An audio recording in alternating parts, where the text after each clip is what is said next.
All right, big delve update. Things are changing, but mainly I would say it's a healer friendly change, and then there's some side business on there that we all can enjoy because, like, if you've seen any of my previous videos, I'm definitely not a healer in any sort.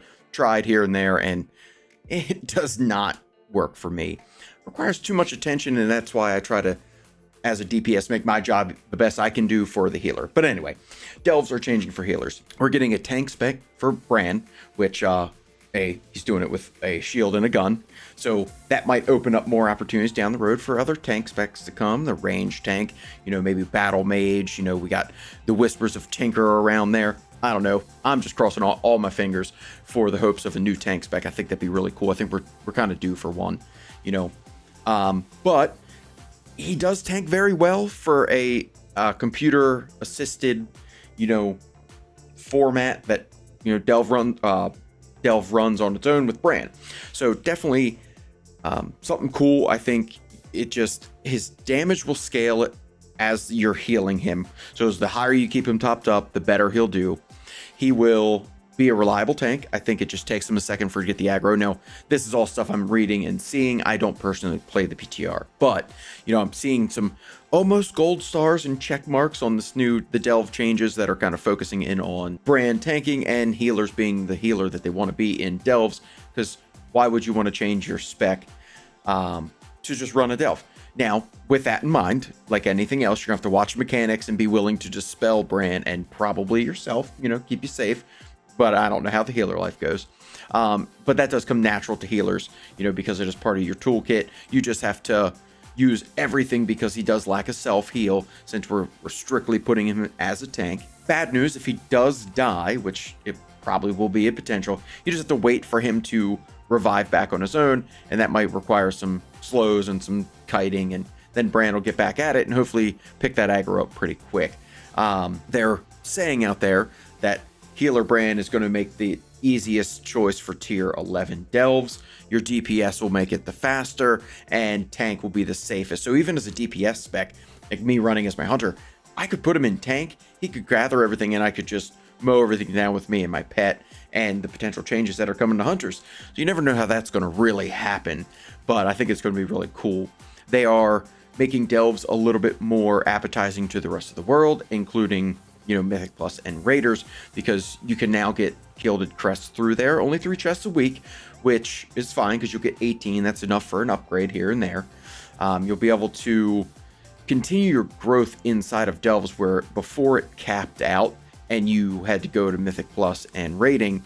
Now you can live in delves because it'll continue to give you gear that you can increase and grow with that gilded crest.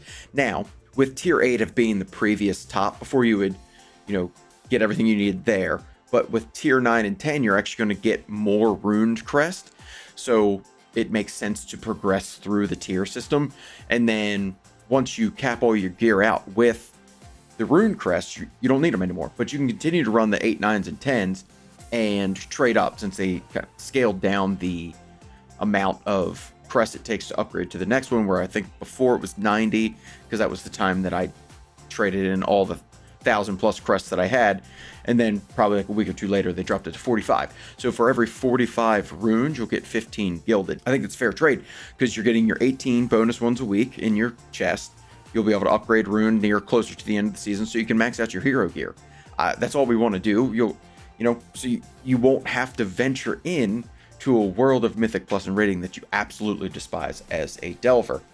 So with season 2 and the War Within growing with the delves and increase and all that, you're going to get it.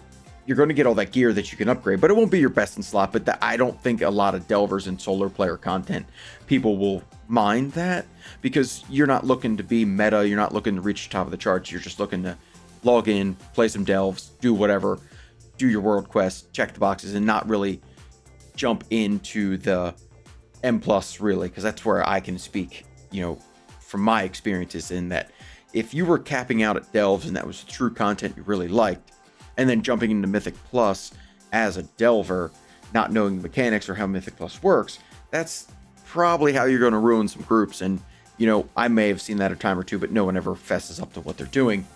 But now they won't be forced to go into the Mythic Plus world. if they don't want to, because you're going to be able to continue to grow your gear and become better.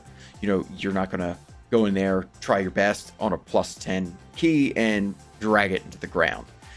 We will be getting 2 new delves in Season 2, Side Street Sleuth and Excavation Site 9, which is that Black Blood, Old God in the Ringing Deeps. And the side street is in the new Undermined area, which is going to be pretty cool because it's going to be crazy goblin things all over the place. And ooh, I think, you know, collectively as a fan base, we're really going to like that. I'd personally never wanted to see all the goblin things, and gnomes have never been my thing with the engineering and the, you know, guns and fireworks and all these things that, but with Undermined, I think we're going to see it, and I'm absolutely looking forward to it. Your curios that we've worked so hard to, you know, collect and get to rank 4 and do all these things, they will be put down, they will be removed and put down to rank 1 that you'll begin to collect again. Now, as for your tier entry of your delve itself, it's going to jump back, in your tier 4 would be a good starting area. So you can work your way back up to the 8s, and we, you know, like anything else, season reset, we restart that grind of the new gear. While you're experiencing the old delves, which are changing a bit, they're going to change some of the mechanics and some of the spells and abilities. The underwater one's changing, the spore one's changing. So a lot of things that be a better quality of life. But you're going to be going through and you'll see the underpin. That's what his name is. The new Zekfir for the thing. I haven't personally seen a picture of him, and like I said, I don't know how he's going to experience. I've read that he's not going to be there like Zekfir was in spirit. Some of his minions are going to be there, and we'll be able to find access to him eventually, because he did steal Brann's hat on top of resetting the curios. So I don't know, all in all, this is actually a huge change for Blizzard to pay attention to. For a, you know, we all thought, and it probably will, that delves will continue to grow with each expansion. Personally, I'm a little excited to see that they made the change to each season, kind of take everybody back to it, make it actually a viable part of the game. That's what I'm most excited about, because if they're going to spend some time in on this, I can just hope that they're going to, all the other complaints and issues that we might find across Mythic Plus and rating and just the game as a whole, that they're going to spend that time focusing in on it. But absolutely great things for delves, healers in particulars, and delves. And I want to thank you for watching this video. I'll catch you on my next one. See ya.